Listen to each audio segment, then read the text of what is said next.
নমস্কার বন্ধুরা, আমিও বাঙালি রান্নাঘরে সবাইকে স্বাগত জানাচ্ছি। রাখি স্পেশালে করে দেখাবো মিষ্টি, আর এই মিষ্টিটা কিন্তু ওভেন ছাড়াই আজকে বানাবো। তাহলে চলুন কিভাবে মিষ্টিটা বানাচ্ছি সেটা আপনাদের মাঝখানে শেয়ার করছি। এখানে নিয়ে নিয়েছি কিছুটা কাজু বাদাম, এই যে আমি গ্রেট করে নিয়েছি। আর এখানে যা যা মিষ্টি বানাতে উপকরণ লাগবে সেটা তো আপনারা দেখতেই পারবেন মিষ্টি বানানোর সময়, কিন্তু আমি এই উপকরণগুলো শেয়ার করব আপনাদের মাঝখানে। প্রথমেই দিয়ে দিচ্ছি এই কাজুর মধ্যে ছাতু। আজকে কিন্তু অ্যাকচুয়ালি ছাতুর মিষ্টি বানাবো। আর এটা কিন্তু কোনো ওভেন বা চুলোতে করবো না, এটা শুধু হাতেই বানিয়ে নেব। তো পরিমাণ মতো কিন্তু ছাতুটা দিয়ে দিয়েছি, আর একটু দিয়ে দিলাম।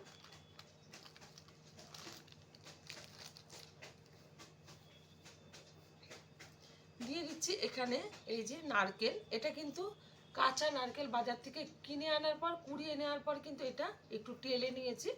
তো বাজারে কিন্তু শুকনো নারকেলের গুঁড়ো পাওয়া যায়, সেটা দিয়েও করতে পারেন। দিয়ে দিচ্ছি এখানে এই যে আমুল গুঁড়ো দুধ। এটা কিন্তু ভীষণ সুন্দর হয় খেতে, আপনারা কিন্তু অবশ্যই ট্রাই করবেন। এইবার দিয়ে দিচ্ছি চিনি। চিনিটা কিন্তু আপনারা গুঁড়োও ব্যবহার করতে পারেন। তো আমি একটু এই যে এরকম দানা দানা চিনি ব্যবহার করলাম। মিষ্টিটা যা যা পছন্দ অনুযায়ী কিন্তু দেবেন, কারণ হচ্ছে মিষ্টিতে যেরকম মিষ্টি হয় খেতে সেরকমভাবেই ব্যবহার করবেন। দিয়ে দিচ্ছি এখানে এলাচ গুঁড়ো,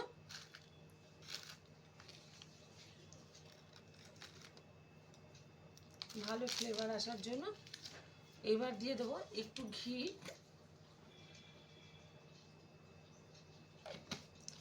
এইবার সবগুলো উপকরণ আমি একটু মিশিয়ে নেব ভালোভাবে। কিন্তু উপকরণগুলো আমি মিশিয়ে নিয়েছি। অনেকটা কিন্তু যেরকম আমরা লুচি বা পরোটার সময় ময়াম দিয়ে থাকি ওরকমভাবেই কিন্তু অনেকটা দিয়ে নিয়েছি। এই যে এখন আস্তে আস্তে করে আমি কিন্তু এটা মেখে নেব। আর এটা কিন্তু আমি উষ্ণ গরম দুধ এই যে ঘন করে রেখেছি, এটা দিয়ে মেখে নেব অল্প অল্প করে। একবারে ঢালবো না, ঢাললে কিন্তু মানে এটা বেশি হয়ে গেলে তখন কিন্তু ভালো হবে না মিষ্টিটা। তো অল্প অল্প করে ঢালবো আর মাখবো।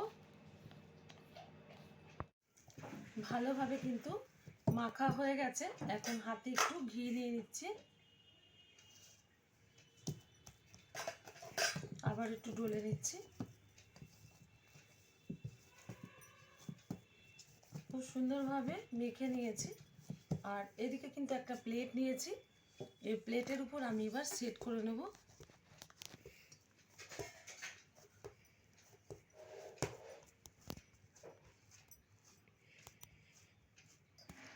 এটা কিন্তু কোনো ঝামেলা ছাড়াই মিষ্টিটা তৈরি করা যায়, আর খেতে কিন্তু ভীষণ ভালো হয়।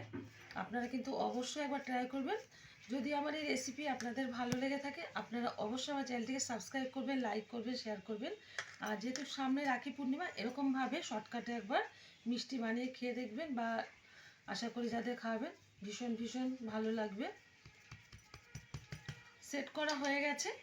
এখন দিয়ে দিচ্ছি এর মধ্যে ভেজে রাখা পোস্ত। পোস্তটা আমি ভেজে নিয়েছি।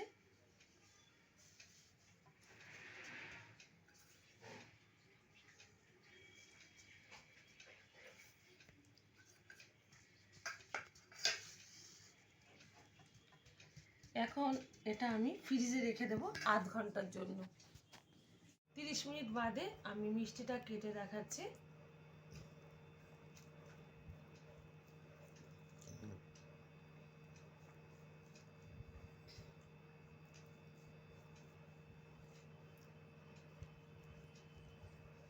চৌকো চৌকোভাবে কিন্তু কেটে নিচ্ছি, মানে চৌকো না, সরি, এই যে নিমকি টাইপের কেটে নিচ্ছি। একটা তুলে দেখাচ্ছি কেমন হয়েছে।